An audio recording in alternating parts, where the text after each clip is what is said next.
Hello. सत्साई Bhagat ji, बंदी छोड़ सतगुरु रामपाल जी महाराज की जय हो।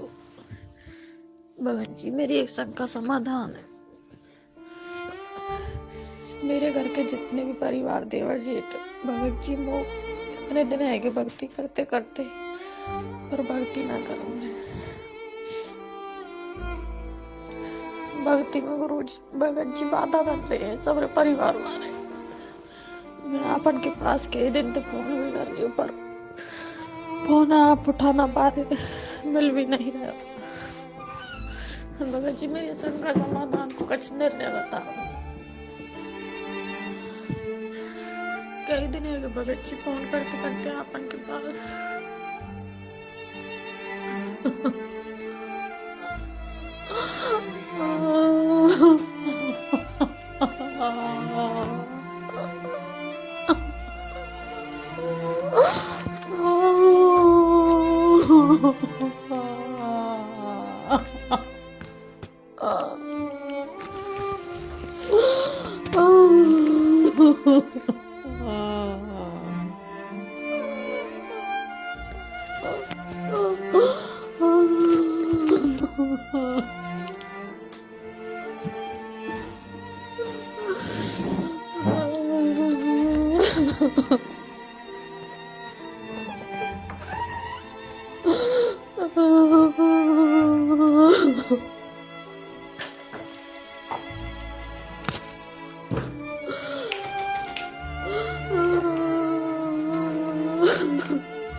भगत जी, मेरी भक्ति में ही बाधा बन रही है। भगत जी, वो कतई भी भक्ति ना करम किसी न किसी मेरे नाम खंडित करवा देना। मेरे परमात्मा वो भक्ति दान दे माने को मुने कारो जन जानते परमात्मा।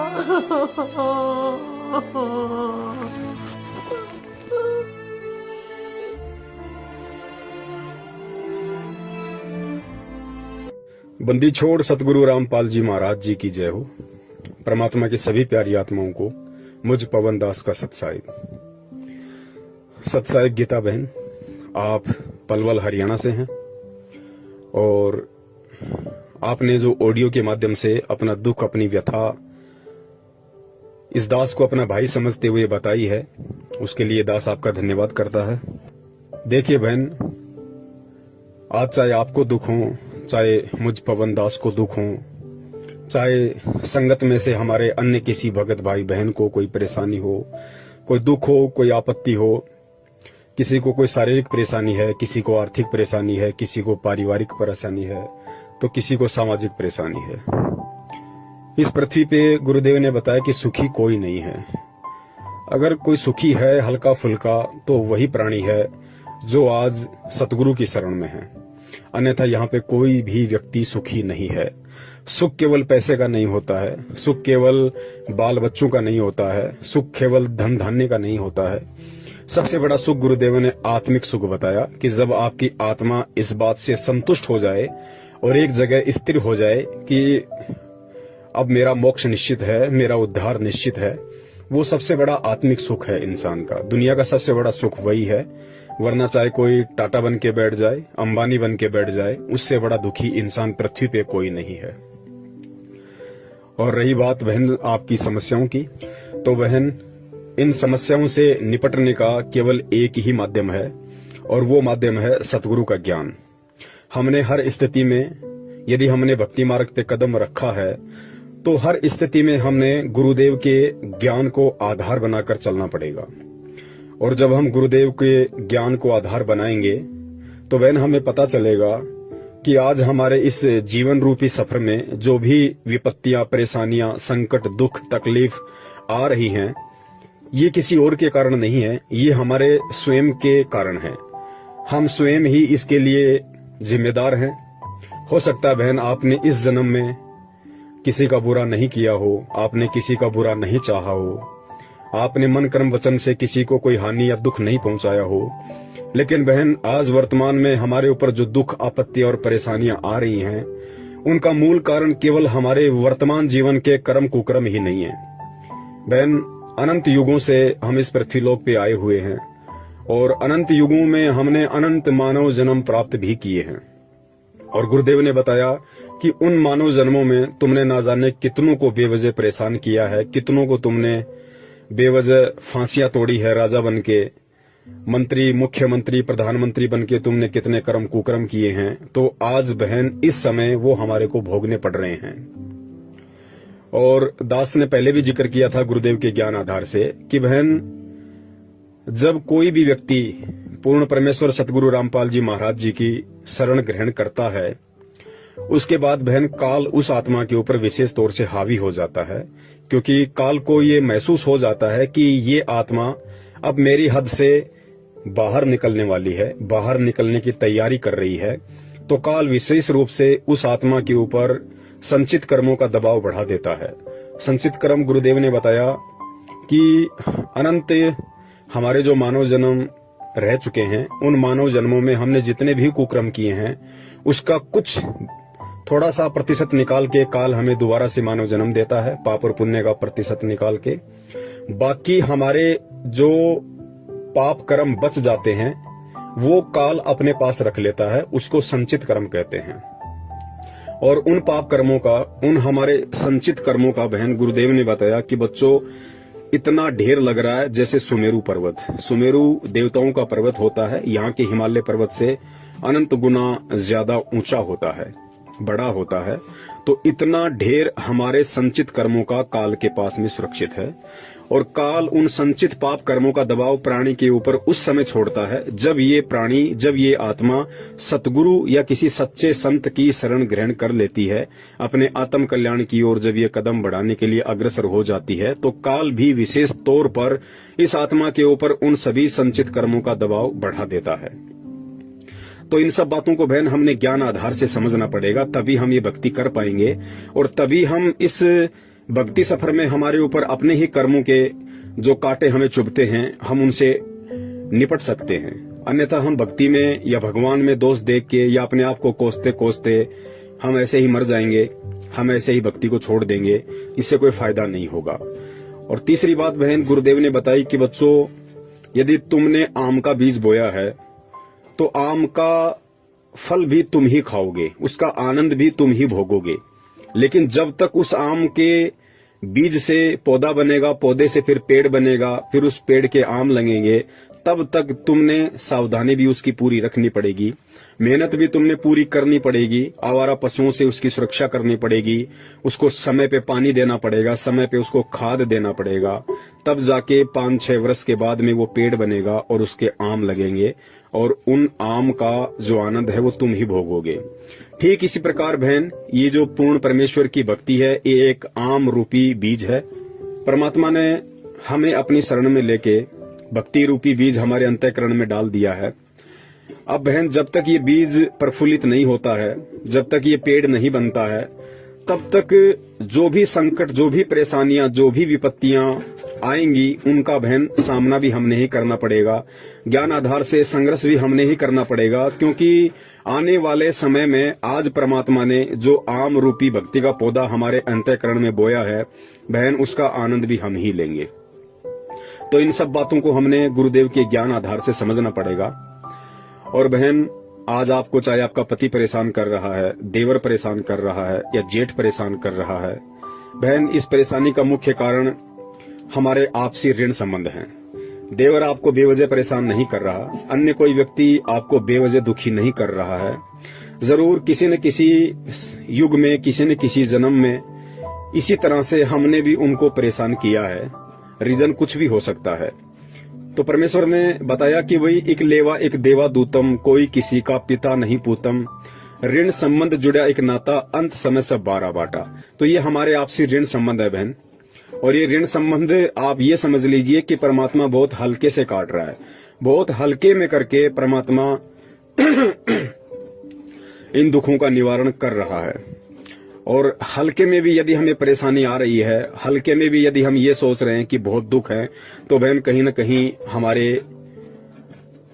हमारे अंदर ही कमी है कि हम परमात्मा के ज्ञान को अभी अच्छे से समझ नहीं पाए हैं। वरना गुरुदेव ने तो स्पष्ट खोल के बोल दिया कि बच्चों नाम सहित बेवतन भला जो दर दर मांगे भीखा, और क्या हुआ छत्र की छाया चाले यो राजपाट धेली का। गुरुदेव ने यहाँ तक बोल दिया कि इस भक्ति मार्ग में आने के बाद, इस परमात्मा की शरण ग्रहण करने के बाद और इस नाम को सुरक्षित रखने के लिए, इस भक्ति पे लगे रहने के लिए, यदि तुमने हाथ में कटोरा लेकर दर दर जाकर भीख भी मांगनी पड़ जाए तो भी शुक्र मनाना कि हमारी भक्ति सुरक्षित है। और चौथी बात बहन, लगभग 1 वर्ष पहले आपने मुझ दास से संपर्क किया था हमारे वीडियो देखकर। आपको सच्चाई समझ में आई, क्योंकि आप 2008 से जुड़ी हुई हैं, काफी समय से आप परमात्मा की संगति कर रही हैं। आपको हमारे वीडियो देखकर सच्चाई लगी तो आपने हमारे से संपर्क किया, और संपर्क करने के बाद में काफी आपके अंदर दृढ़ता आई थी, क्योंकि जो सच होता है वो इंसान को मजबूती देता है, इंसान को भक्ति मार्ग पे दृढ़ता देता है। लगभग 3-4 महीने तक आप जी दृढ़ता से भक्ति कर रही थी। काफी लोगों के आपके पास में फोन आ रहे थे। हरियाणा के स्टेट कोऑर्डिनेटर अमन का भी आपके पास फोन आया, संजीव हुड्डा का भी आपके पास फोन आया, आपको धमकाने की उन्होंने कोशिश की, लेकिन आपने ज्ञान आधार से उनका मुकाबला किया और आपने दास को उनकी कॉल रिकॉर्डिंग भेजी।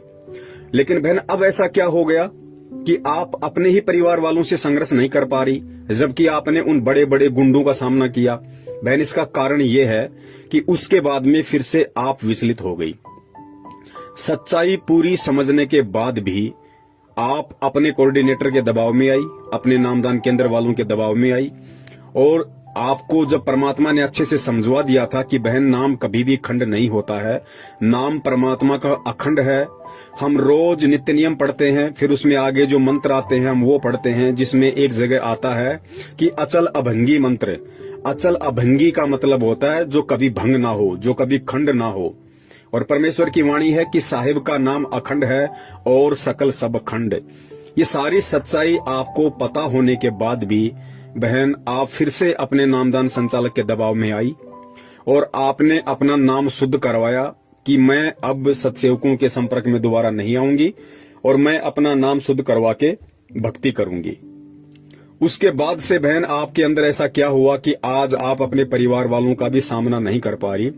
रीजन ये है कि परमेश्वर की वाणी है कि जानबूझ सांची तज करे झूठे से ने, जाकी संगति है प्रभु सौपन में भी ना दे। बहन, पूरी सच्चाई से परिचित होने के बाद भी आपने सत्य का साथ छोड़ा, आपने सत्सेवकों की संगति छोड़ी, तो बहन काल का फिर से आपके ऊपर दबाव बढ़ा, क्योंकि परमात्मा ने अपना पंजा आपके ऊपर से हटाया। और परमात्मा ने अपना पंजा हटाया तो फिर काल के संचित पाप कर्मों का दबाव फिर से आपके ऊपर बढ़ने लगा। वरना वो ऑडियो आज भी दास के पास आपकी सुरक्षित है कि कितनी सूरवीरता के साथ आपने हरियाणा के स्टेट कोऑर्डिनेटर को जवाब दिया और आपने उत्तर प्रदेश के स्टेट कोऑर्डिनेटर संजीव हुड्डा को जवाब दिया, और आज आप रो रही हैं केवल अपने ही परिवार वालों के दबाव के कारण। बहन, परमात्मा 2 स्थिति में अपने भगत की रक्षा करता है। पहली स्थिति तो वो है जो भगत बेचारा नादान होता है, भोला होता है, सच्चाई से परिचित नहीं होता है, तो परमेश्वर उसके विषय में कहते हैं कि शरण पड़े को गुरु संभाले, जान के बालक भोला रे, कहे कबीर तुम चरण चित राखो, ज्यों सुई में डोरा रे। जो अनजान भगत होता है, नादान भगत होता है, भोला होता है, उसको परमात्मा हर संकट से, हर विपत्ति से उसको बचाता है, क्योंकि वो अभी पूरी तरह सत्य से परिचित नहीं है। और दूसरी स्थिति में परमात्मा उस भगत की रक्षा करता है जो भगत परमात्मा के सत्संगों को आधार बनाकर, ज्ञान को अपने अंतःकरण में उतार कर, जो बिल्कुल दृढ़ हो जाता है कि चाहे दुनिया की कितनी बड़ी से बड़ी विपत्ति क्यों ना आ जाए, चाहे घर वाले मुझे घर से क्यों ना निकाल दें, चाहे देश का राजा मुझे देश निकाला क्यों ना देते, लेकिन ये परमात्मा की भक्ति में नहीं त्याग सकता। जैसे मंसूर का परमात्मा ने उदाहरण दिया। राजा के आदेश से धर्म गुरुओं ने मंसूर जी को खंबे से बांधकर उनके दोनों हाथ काट दिए, उनकी गर्दन काट दी। फिर भी मंसूर जी अनल हक ही करते रहे, जो मंत्र उनको परमात्मा ने समस्त वेद ऋषि के रूप में आके दिया था। तो जब भगत परमात्मा के ज्ञान से परिचित होकर इतना दृढ़ हो जाता है भक्ति मार्ग पे कि मुझे दुनिया की कोई बड़ी से बड़ी विपत्ति विचलित नहीं कर सकती, क्योंकि सतगुरु का पंजा मेरे शीश पे है, उसके बाद परमात्मा साईं की तरह उस भगत के साथ में रहता है और उस भगत को परमात्मा हर विपरीत परिस्थिति से, हर दुख से, हर संकट से उबार लेता है। लेकिन बहन सच्चाई का पता लगने के बाद फिर आपने अपनी कमजोरी दिखाई और उसी का ये परिणाम है कि आज आप अपने भी परिवार वालों का सामना नहीं कर पा रही। कोई बात नहीं बहन, आप सच्चाई का साथ दें या ना दें इससे कोई फर्क नहीं पड़ता है हमारे ऊपर। सच तो सच रहेगा। परमात्मा के बच्चे लगे हुए हैं। दास कल तक अकेला था, आज परमात्मा के हजारों की संख्या में सत्सेवक और सत्सेविका हो चुकी हैं। परमेश्वर का जो सत्य ज्ञान प्रचार है वो दिन दोगुना रात चौगुना रफ्तार से बढ़ रहा है। मीरा का उदाहरण दिया बहन गुरुदेव ने। मीरा जी का उदाहरण केवल इसीलिए दिया था क्योंकि जो माता बहनें छोटी छोटी बातों को लेके, छोटी छोटी परेशानियों को लेके सतलोक आश्रम बरवाला में, करोथा में परमात्मा को दर्शनों के समय अरदास लगाया करती थी, उनके आगे रो दिया करती थी कि परमात्मा बेटा भक्ति नहीं करने दे रहा, परमात्मा पति भक्ति नहीं करने दे रहा है, सारे परिवार वाले मेरे विरोध में आ गए, जबरदस्ती मेरे से देवी देवता पुजवाते हैं। तो परमात्मा ने मीराबाई की कथा हमें इसीलिए सुनाई थी कि उन पुण्यात्माओं को दृढ़ता मिले। और गुरुदेव ने कहा कि जब आज से 600 साल पहले मीराबाई एक लड़की होकर, जिस समय ठाकुर लोग अपनी बहन बेटियों को घर से बाहर तक नहीं निकलने दिया करते थे, उस समय मीराबाई रातों को सत्संग सुनने जाया करती थी। वो भी तो एक औरत थी, वो भी तो एक लड़की थी।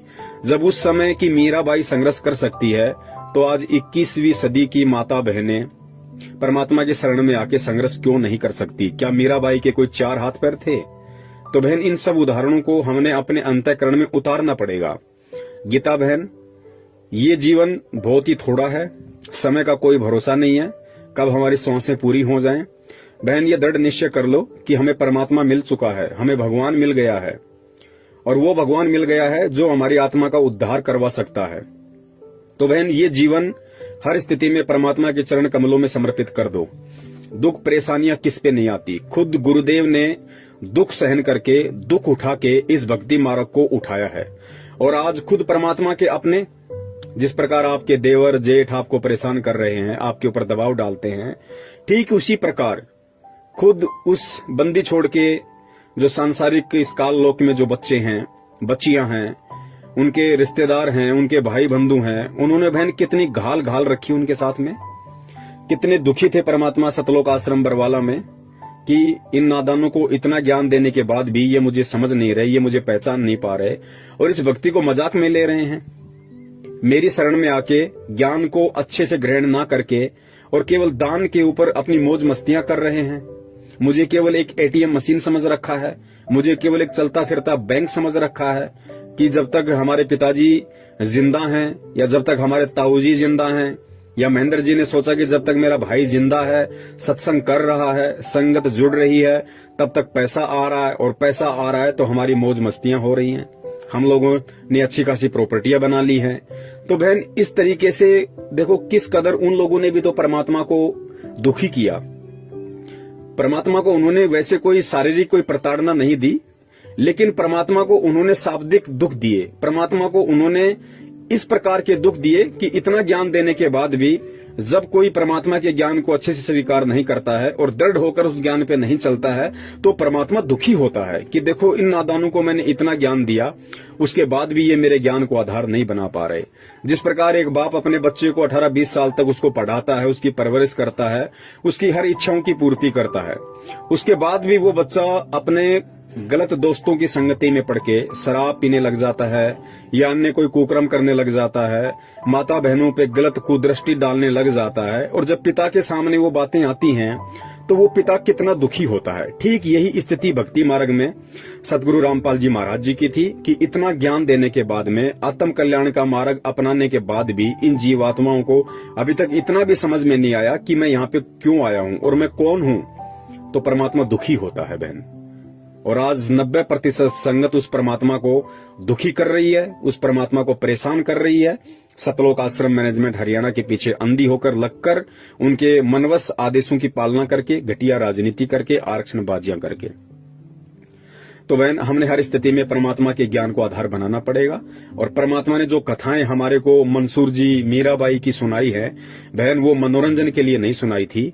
आज आपके ऊपर जो दुख आ रहे हैं, आपत्ति आ रही है, या कल को मेरे ऊपर आएंगे या आ चुके हैं या किसी और पे आएंगे, उस समय उन लोगों ने परमात्मा के उन सत्संगों को आधार बनाना पड़ेगा, उन कथाओं को अपने अंतःकरण में उतारना पड़ेगा। खाली सुनने से बात नहीं बनेगी कि जब मीराबाई संघर्ष करती तो हम क्यों नहीं कर सकते। और जब भगत संघर्ष करने के लिए तैयार हो जाता है तो बहन फिर परमात्मा पीठ पीछे खड़ा है, परमात्मा दूर नहीं है। खुद मालिक की वाणी है, जय तू चाले एक कदम मैं चालू कदम 60, कि हे पुण्यात्मा तू इस भक्ति मार्ग पे दृढ़ता के साथ संघर्ष करते हुए तू एक कदम रख के तो देख, मैं तेरे से 60 कदम आगे चलूंगा तेरे संकटों का निवारण करने के लिए। जय तू चाले एक कदम मैं चालू कदम 60, और जय तू हो जा काठ का मैं हो जाऊं लोहे की लाठ। काठ होती है लकड़ी और लोहे की लाठ होती है लोहा। परमात्मा कहते हैं यदि तू लकड़ी के जितना भी मजबूत हो जाएगा तो मैं लोहे की तरह मजबूत होकर तेरे पीछे खड़ा रहूंगा। तो बहन संघर्ष आपने स्वयं करना पड़ेगा और परमात्मा के ज्ञान को आधार बना के करना पड़ेगा। और इसके अलावा बहन जरूरी नहीं कि आप अपने घर पे मोबाइल में जोर जोर से चला के आरती करो या आप लोग बोल बोल के मंत्र करो जिससे आपके परिवार वालों को दिक्कत हो, परेशानी हो। जरूरी नहीं कि आप अपने घर में दीपक जलाओ, ज्योति जलाओ, यदि आपके परिवार वालों को उससे परेशानी है तो।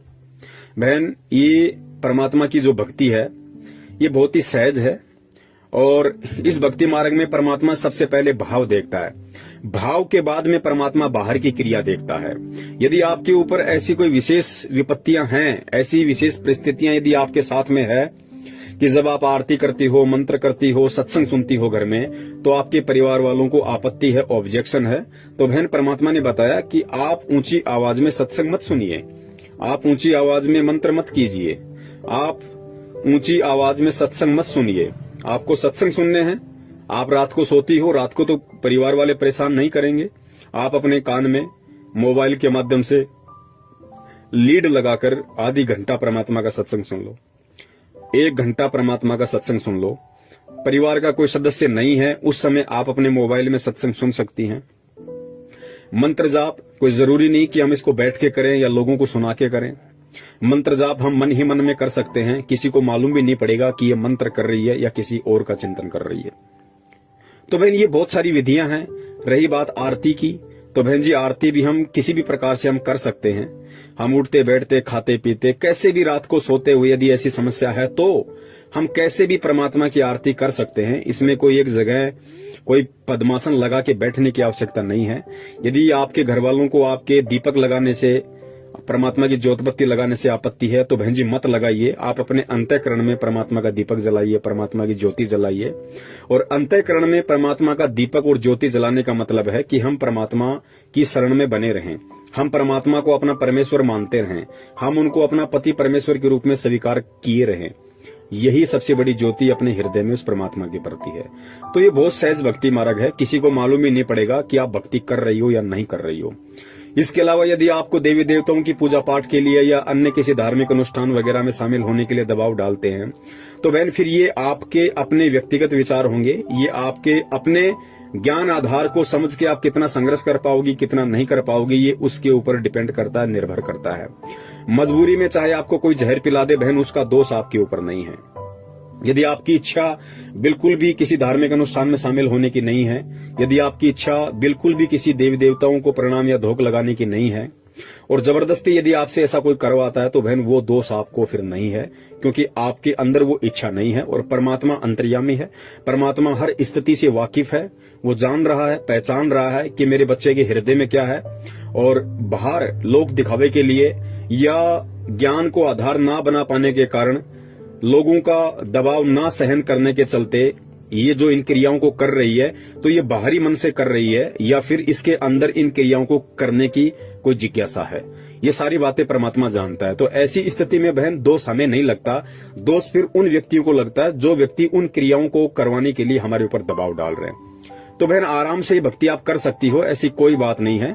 चाहे आपका जेठ आपको परेशान करे, आपका देवर परेशान करे, आपका पति परेशान करे, आप हर स्थिति में परमात्मा की भक्ति को कर सकती हैं। जरूरी नहीं है कि हम उनके सामने भक्ति करें, हम भक्ति का दिखावा करें। हम अपने मन ही मन में भक्ति कर सकते हैं। हम बहुत ही आसानी से इस भक्ति को कर सकते हैं जो विधियां परमात्मा ने हमें बताई है। और बहन संघर्ष तो हमें करना पड़ेगा। बहन अगर इस जीवन में कर गए तो बहुत अच्छी बात है, वरना बहन सतलोक जाने का रास्ता केवल यही है। यही कलयुग की बिचली पीढ़ी, यही पूर्ण परमेश्वर सतगुरु रामपाल जी महाराज जी के रूप में, यही मंत्र। और जब हम कभी परमात्मा की इस भक्ति में आएंगे तो बहन फिर हमें इन्हीं संघर्षों से गुजरना पड़ेगा, हमें इन्हीं परेशानियों से, हमें इन्हीं सारी बातों से हमें गुजरना पड़ेगा बहन। आज मान लीजिए आप इस भक्ति को छोड़ देती हैं, त्याग देती हैं, जहां तक आपने भक्ति करी है वहां तक का आपको प्रतिफल परमात्मा देगा, आपको वो सारे सुख परमात्मा देगा अन्य किसी जन्म में। और जब आपके वो सारे सुख इस भक्ति के कारण समाप्त हो लेंगे, आपके सारे पुण्य समाप्त हो लेंगे, फिर आपको इसी स्थिति में आना पड़ेगा, ऐसी ही पारिवारिक स्थिति से आपको गुजरना पड़ेगा जिस स्थिति से आप आज गुजर रही हैं। तो आप ये सोच लीजिए बहन कि अनंत युगों में हमें परमात्मा मिले, और ये सत्य भी है। अनंत युगों में अनंत बार हमें यही सतगुरु मिला, संत रामपाल जी महाराज जी के स्वरूप में। इसी कलयुग की पिछली पीढ़ियों में हमारा जन्म हुआ, हमने वो समय गवाया। तो बहन आप सोच लीजिए कि जो गलतियां मैंने पिछले युगों में कर दी, जो गलतियां मैंने पिछले जन्मों में कर दी, वो गलतियां आज मैं नहीं करूंगी। चाहे मेरे ऊपर परिवार का दबाव पड़े, चाहे समाज का दबाव पड़े, चाहे मेरे पति का दबाव पड़े, हर स्थिति में मैं अपने दिल से अपने परमात्मा को बाहर निकलने नहीं दूंगी। बाकी बाहरी क्रिया चाहे कुछ भी हो, परमात्मा अंदर के भाव देखता है। तो बहन इस प्रकार से आपको थोड़ा सा भक्ति मार्ग पे दृढ़ होकर चलना पड़ेगा। और आप कह रही हैं कि हे गुरुदेव आप जल्दी आओ, अपने बच्चों को संभालो। बहन ऐसा नहीं होता है इस भक्ति में। कल को जब गुरुजी आ जाएंगे और तो फिर क्या आपका देवर आपको परेशान नहीं करेगा? फिर क्या आपको अन्य किसी प्रकार की आपत्तियां नहीं आएंगी? गुरुजी तो 2014 में बहन जेल में गए हैं, उससे पहले भी तो परमात्मा यहीं थे, बाहर थे, सत्संग कर रहे थे, सब कुछ कर रहे थे। परेशानियां तो उस समय भी भगत भाई बहनों को आ रही थी। बहन जी इन परेशानियों से परमात्मा के ज्ञान को आधार बना के और परमात्मा को अपने निकट समझ के कि बंदी छोड़ मेरी पीठ के पीछे खड़ा हुआ है, परमात्मा सब कुछ देख रहा है, लेकिन ये दुख मेरे ही कर्मों के हैं, ये दुख मेरे ही उन संचित पाप कर्मों के दबाव के हैं, तो ये भोगने भी मुझे ही पड़ेंगे। सतगुरु की शरण में मुझे इतना फायदा है कि परमात्मा मुझे भक्ति से विचलित नहीं होने दे रहा, परमात्मा मुझे भक्ति से दूर नहीं होने दे रहा। और ये संचित कर्म तो इतने प्रबल थे कि ना मैं भक्ति कर सकती थी, ना मैं इस जीवन में अच्छी तरीके से अपना गुजर बसर कर सकती थी। लेकिन परमात्मा की शरण में आने के बाद कम से कम मुझे इतना तो बेनिफिट हो गया कि परमात्मा मेरे उन संचित कर्मों को हल्का किए दे रहा है, जिस कारण से आज मैं थोड़ी बहुत परमात्मा की भक्ति पे लगी हुई हूँ, परमात्मा में मेरी आस्था बनी हुई है। तो इन सभी चीजों को हमने गुरुदेव के ज्ञान को आधार बना के बहन सोचना पड़ेगा, समझना पड़ेगा। और ये ज्यादा लंबा जीवन नहीं है बहन, 40 साल के आसपास हमारी उम्र हो चुकी है। हो सकता है हम 20 साल जिए, 25 साल जिए, ज्यादा की हमें उम्मीद भी नहीं करनी। और बहन जब हम इतना जीवन जी चुके हैं, संघर्ष तो आज से पहले भी हमने किए हैं, दुख आपत्तियां तो आज से पहले भी आई हैं, भले वो किसी और तरह की आई हो। तो बहन ये 15-20 साल का जीवन है, आंख बंद करके हम परमात्मा के चरणों में अपने आप को समर्पित कर दें कि परमात्मा देखा जाएगा, जो होगा सो होगा। आज अगर जेठ और देवर के दबाव में आके आपकी भक्ति को छोड़ती हूं, तो परमात्मा कल को पता नहीं है काल कैसे कैसे देवर और जेठ बैठा देगा, जो मुझे आपका नाम तक सुनना भी मतलब नसीब नहीं होगा। तो संघर्ष कर लो बहन, और संघर्ष परमात्मा के ज्ञान से होगा, परमात्मा से प्रार्थना करते रहने से होगा। आप जी बंदी छोड़ से प्रार्थना करते रहिए कि हे परमपिता परमेश्वर, मेरा जीवन आप जी के चरण कमलों में समर्पित है। परमात्मा चाहे आप इस दासी को सुख में रखो चाहे दुखों में रखो परमात्मा, लेकिन इतनी दया बनाए रखना कि मुझे अपने चरण कमलों से दूर ना करना। फिर परमात्मा बहन संभाल लेता है। आपका जेठ आपका देवर वो भी परमात्मा के बच्चे हैं, काल की भांग अधिक है, ये एक बात अलग है। परमात्मा कब उनकी बुद्धि फेर दे, कब उनको सद्बुद्धि दे दे, ये परमात्मा के बाएं हाथ का खेल है। जब परमेश्वर काल की बुद्धि फेर सकता है तो बहन ये देवर और जेठ कौन से खेत की मूली हैं। लेकिन ज्ञान देकर परमात्मा अपने भक्तों की भी परीक्षा लेता है। और बहन बहुत सारी बातें हैं इस भक्ति मार्ग में, ऑडियो बहुत लंबा हो जाएगा। और परमात्मा कहते हैं कि समझदार को संकेत ही काफी होता है। वैसे भी आप 2008 से जुड़ी हुई है, दास तो 2013 में परमात्मा से जुड़ा था। आपको तो मुझ दास से कहीं ज्यादा ज्ञान है परमात्मा का। आप जी स्वयं भी समझ सकती हैं कि ये सौदा फिर नाही रे संतो, ये सौदा फिर नाही। अनंत युगों के बाद हमारा यह दाव लगा है बहन। थोड़ा बहुत कष्ट दुख परेशानियां सहन भी करनी पड़ जाएं तो परमात्मा कहते हैं सुख के माथे पत्थर पड़ो जो नाम हृदय से जाए, और बलिहारी उस दुख पे जो पल पल नाम रटाओ। ये आपकी परीक्षा है बहन। 2008 से आप जुड़ी हुई हैं। इतने दिनों के बाद बहन जी परमात्मा परीक्षा ले ही लेता है। जब यहाँ पे हम बच्चे को स्कूल में भेजते हैं और हर साल टीचर 2-2 बार हमारी परीक्षा लेते हैं, बच्चों की परीक्षा लेते हैं, तो परमात्मा तो बहन आज 14-15 साल के बाद आपकी परीक्षा ले रहा है। बहन इस परीक्षा में हमें फेल नहीं होना है। परमात्मा पीछे खड़ा हुआ है, परमात्मा हमारे साथ में है। अपने हाथों से परमात्मा ने हमें उठाया हुआ है, बस हमने थोड़ा ज्ञान को आधार बना के हिम्मत रखनी पड़ेगी। जेठ देवर कुछ भी कहें, कुछ कितना भी बोलें, हमें उन सभी चीजों को सहन करना है, क्योंकि परमात्मा ने कहा कि भगत का लक्षण है सहन करना। और परमात्मा ने बहन हमें भक्ति मार्ग के सूरमाओं की उपाधि दी है कि बच्चों, सूरमा वो नहीं होता जो किसी का बक्कल उतार दे, सूरमा वो होता है जो सहन करे। भक्ति मार्ग का सूरमा वो होता है, भक्ति मार्ग का सूरवीर वो होता है जो सहन करे, हर स्थिति को सहन करे, दुख को सहन करे, परेशानियों को सहन करे, लोगों की मार को सहन करे, लोगों की गालियों को सहन करे। किसके लिए? भक्ति के लिए, अपने आत्म कल्याण के लिए। उसको परमात्मा ने सूरवीर कहा है। तो बहन, हमने सूरवीरता का वो गुण जो परमात्मा ने हमारे अंदर दिया है, अब हमने उसको प्रयोग में लेना है। और हमने ये जो परेशानियां हैं बहन, ये लंबे समय के लिए नहीं है, ये कुछ समय के लिए है।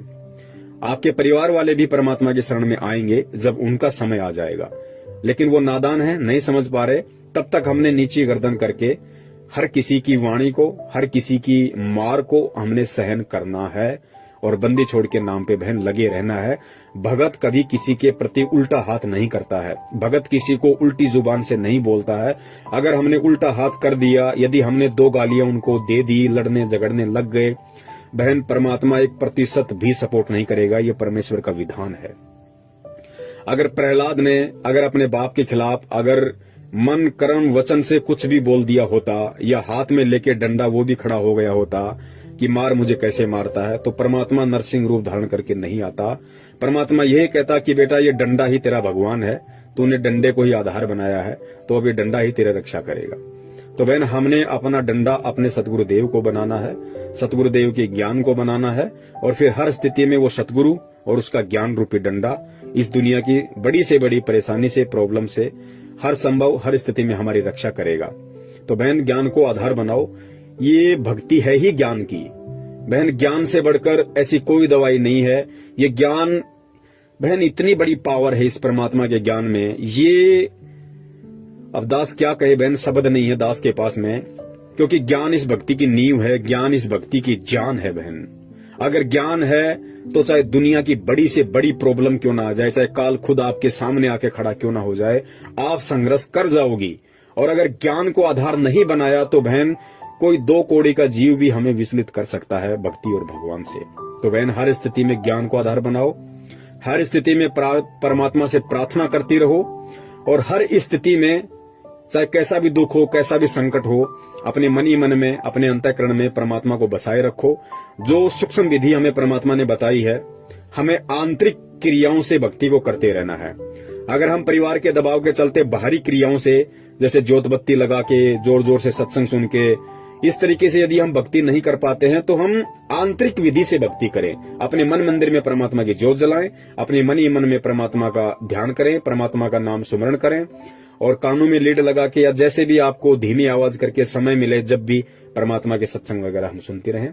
बहन, निश्चित तौर से आप मान लेना, परमात्मा हमारे साथ में है, परमात्मा हमारे से दूर नहीं है। ये परीक्षा का समय है, और परीक्षा के समय जब बच्चा परीक्षा दे रहा होता है तो बहन, टीचर पास में ही खड़ा होता है। बच्चे को भी पता है कि टीचर मेरे पास में खड़ा है, घूम रहा है, सभी को देख रहा है, लेकिन टीचर बताता किसी को नहीं। टीचर मदद किसी की नहीं करता, क्योंकि वास्तव में वो परीक्षा है। और परीक्षा के समय टीचर केवल ये देखता है कि 1 साल से मैंने इसको जो बार बार पढ़ाया है, ये उसको कितना अपने दिलो दिमाग में उतार पाया। उसी आधार से आज इस बच्चे को लिखना है एग्जाम में, इस आंसर शीट में इसको लिखना है। तो बहन, सेम यही स्थिति भक्ति मार्ग की है। इतने दिनों से परमात्मा ने हमारे ऊपर जो अनमोल तत्व ज्ञान की बरसात की है, आज उसकी परीक्षा है। परमात्मा जरूर हमारे इर्द गिर्द है, हमारे आस पास में है, शब्द रूप में है, सब कुछ देख रहा है, टूटने नहीं देगा, बिखरने नहीं देगा, लेकिन हिम्मत हमने ज्ञान को आधार बना के रखनी पड़ेगी। सत साहिब, बंदी छोड़, सतगुरु रामपाल जी महाराज की जय हो।